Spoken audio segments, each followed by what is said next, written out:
crianças! Na nossa aula de ciências de hoje, vamos realizar algumas atividades sobre o assunto que vimos na aula passada. Lembram da experiência que nós fizemos? Então, vamos relembrar. O ar, ele não tem forma definida. Ele vai tomar forma a partir do objeto que o contém. O ar, ele tem peso, ele exerce pressão e ele ocupa um espaço. Devemos ter sempre isso guardadinho lá na nossa memória. E lembramos também que vimos um pouquinho sobre o vento. O vento é o ar em movimento. Agora eu quero lembrar com vocês um conceito principal sobre o ar. Vocês lembram que a gente comentou na aula passada que o ar ele fica dentro do nosso planeta Terra, pois nós temos uma camada que o recobre. Essa camada se chama atmosfera.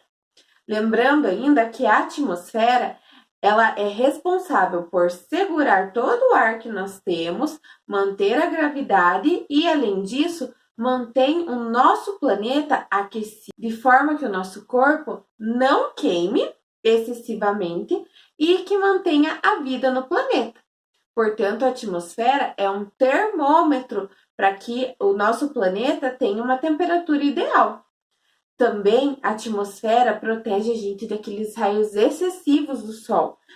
Lembra que a gente comentou sobre os astronautas quando vão para o espaço, que eles ficam expostos a esses raios solares, essa radiação, e por isso eles usam aquelas roupas bem grandonas? Para que nós não precisemos usar essas roupas grandonas aqui no planeta Terra, nós temos a atmosfera que ajuda nesse processo. Vamos realizar as atividades da página 11. No número 1, vocês vão completar as frases que estão a seguir, que estão relacionadas sobre o ar, sobre a atmosfera, sobre o planeta estar aquecido e também qual a camada, como essa camada é protetora para a nossa Terra. No número 2, olha só, vocês vão assinalar o local que apresenta maior pressão atmosférica. Lembra da pressão atmosférica? Que a gente falou que quando a gente está descendo lá para a praia, a gente sente o ouvidinho doendo, ele tampa o ouvidinho, também quando a gente está subindo a serra também tampa. Mas vocês lembram que quanto mais próximo da praia, mais próximo do mar, maior a pressão atmosférica. No número 3, vocês vão assinalar as propriedades do ar e a ação de encher um balão de festa, como nós fizemos na experiência na nossa aula passada. Então, vocês vão assinalar, é mais do que uma, certo? Virando a página, olha só, temos a página número 12 com atividades. Durante uma aula de ciências, o professor realizou o seguinte experimento. Tapou com uma das proximidades da seringa com o dedo e com a outra mão tentou apertar o êmbolo, na figura 1, como apresentado, mas só conseguiu levá-lo até certo ponto da seringa. O que impediu o professor de empurrar o êmbolo? Se ele está... Lembra que a gente fez a nossa experiência com o copo e com o algodão? Se eu tampar a saída de ar e tentar empurrar o êmbolo, eu não vou conseguir empurrar, porque o que tem dentro da minha seringa? Essa seringa está cheia de ar. Eu só vou conseguir empurrar o êmbolo a hora que eu tirar o meu dedo, certo? Que aí eu consigo fazer com que o ar passe pela seringa. No número 5, vocês vão circular o balão que apresenta maior peso e vão justificar a escolha. Vocês lembram que nós fizemos também essa experiência na sala de aula. Nós tínhamos um cabide com 2 bexigas cheias. Quando estouramos uma bexiga, o que aconteceu? Com o cabide, ele inclinou para qual lado? Porque o ar tem peso, a gente precisa lembrar disso. Então, vocês vão circular. No número 6, a respeito dos gases que compõem o ar. Lembra lá, nós temos o gás nitrogênio, o oxigênio e o gás carbônico. Vocês vão associar as duas colunas. Qual é o essencial para a respiração dos seres vivos? O oxigênio, o nitrogênio ou o gás carbônico? Qual aquele ar que a gente precisa para sobreviver? E o gás mais abundante na atmosfera, lembra que não é o oxigênio, o gás mais abundante. Lembra que aquele outro gás que nós vimos, qualquer coisa vocês podem retornar lá na nossa página, que nós temos ali, olha só, os gases que compõem, a quantidade de gás que compõe o ar, certo?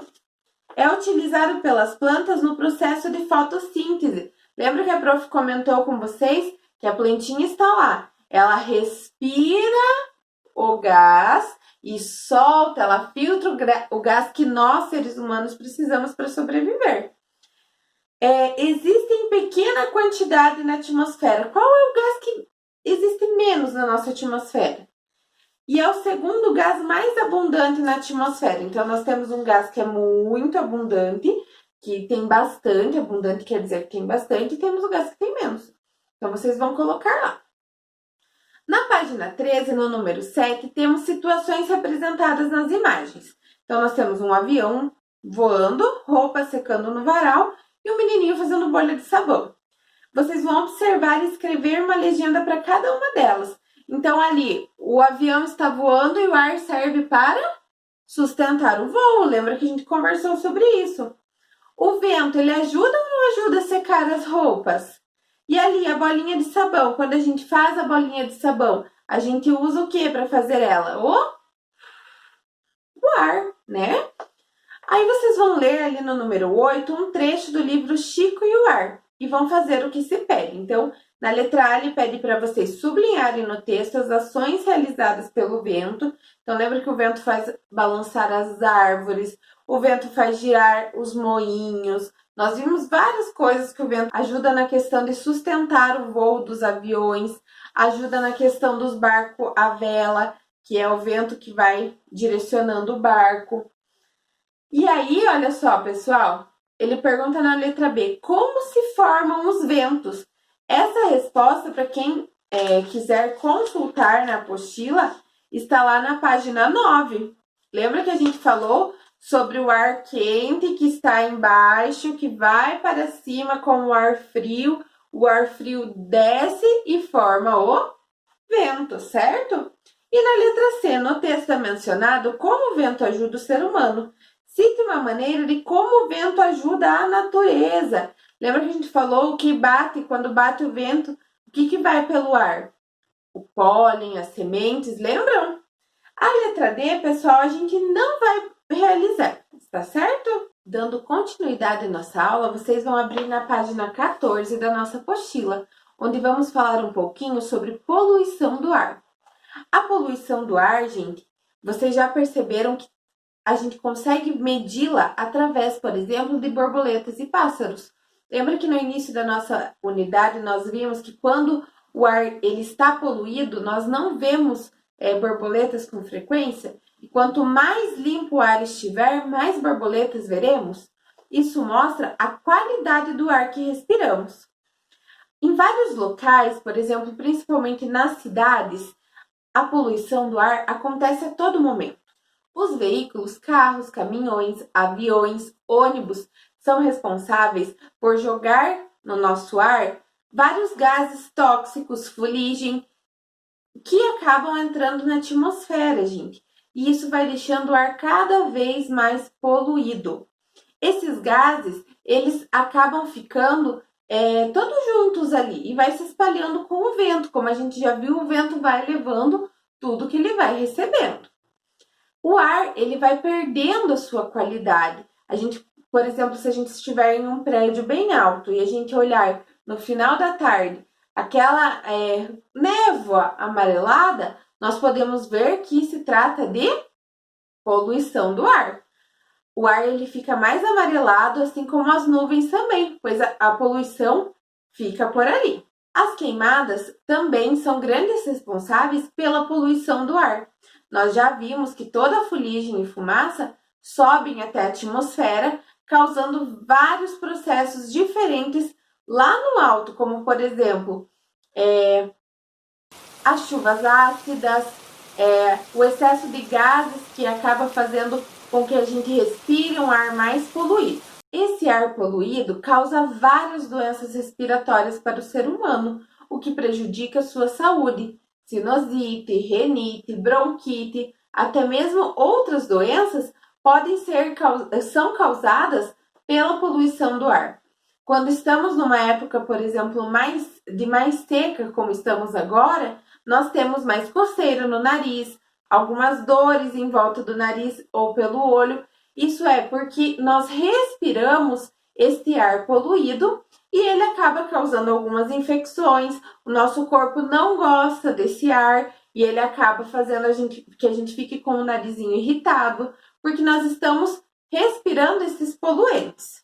Além disso, o excesso de gases na atmosfera faz com que ela pegue mais calor, retenha mais o calor do sol, fazendo com que tenhamos, por exemplo, diferentes desastres naturais com mais frequência, como por exemplo, vendavais, ciclones, tornados, chuvas mais intensas, o calor mais escaldante, aquele calor que a gente sente queimar a nossa pele.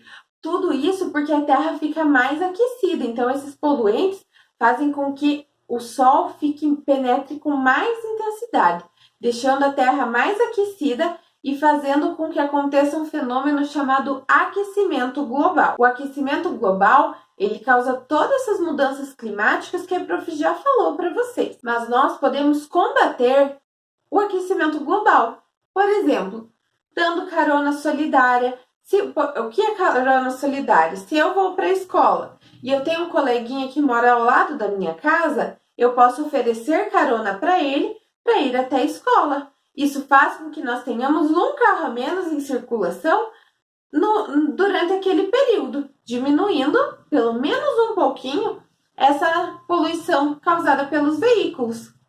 Praticar a carona solidária é muito importante. Além disso, você pode ter sempre uma companhia para ir para a escola. Evitar as queimadas, plantar árvores. Lembra que a prof falou para vocês que a árvore é o filtro do nosso planeta. Quanto mais árvores tivermos, melhor para nós. Vamos ter o ar sempre mais limpo, vamos ter mais umidade, né? Nós vamos ter mais aquele ventinho gostoso, o calor menos excessivo. Além disso, devemos evitar o consumo excessivo de industrializados. Por exemplo, aqueles brinquedos que não usamos mais, podemos doar para quem possa brincar ou possa usar e não jogá-los no lixo. Devemos também ter cuidado quando compramos embalagens, utilizamos muitas sacolas de mercado. Essas sacolas elas podem ser reaproveitadas. Por quê? Porque assim diminuímos a quantidade de lixo que das coisas que a gente consome. Porque o lixo, gente, lembra que a gente já conversou lá em geografia na apostila passada, que ele libera também líquidos e gases quando ele está entrando em decomposição, que também fazem mal para a atmosfera. Agora que nós já retomamos o que é poluição do ar, vocês vão abrir lá na página 16 e nós vamos realizar as atividades. No número 1, vocês deverão assinalar as substâncias que estão presentes no ar e que tornam ele poluído. A prof falou no início e se vocês retomarem a página 14 e 15, encontram a resposta lá. Vão observar a charge com cuidado e vão fazer as respostas. Essas respostas, se vocês quiserem, podem ser feitas aqui no cantinho da apostila ou no caderno de ciências, para facilitar as linhas para vocês.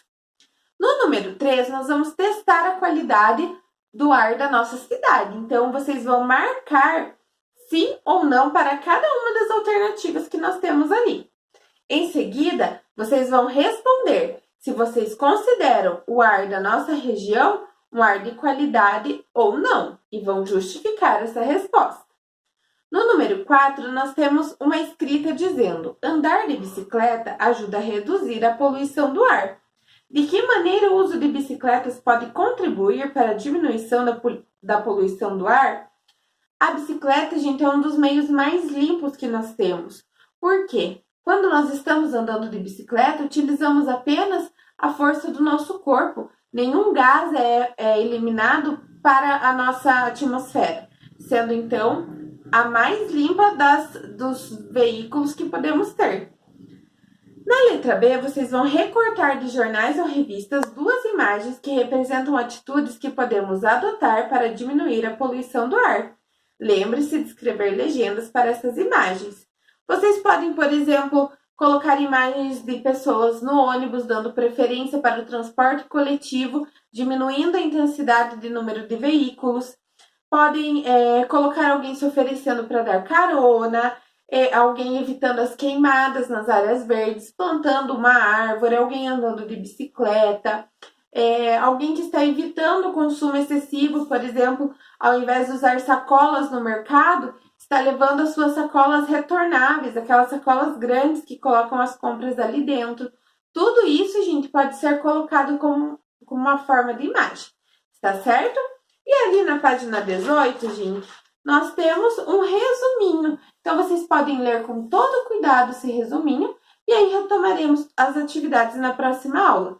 Não esqueçam de mandar todas as atividades que vocês fizeram para o e-mail da prof, para a prof validar e corrigir. Tá certo? Um beijo, pessoal, e até amanhã!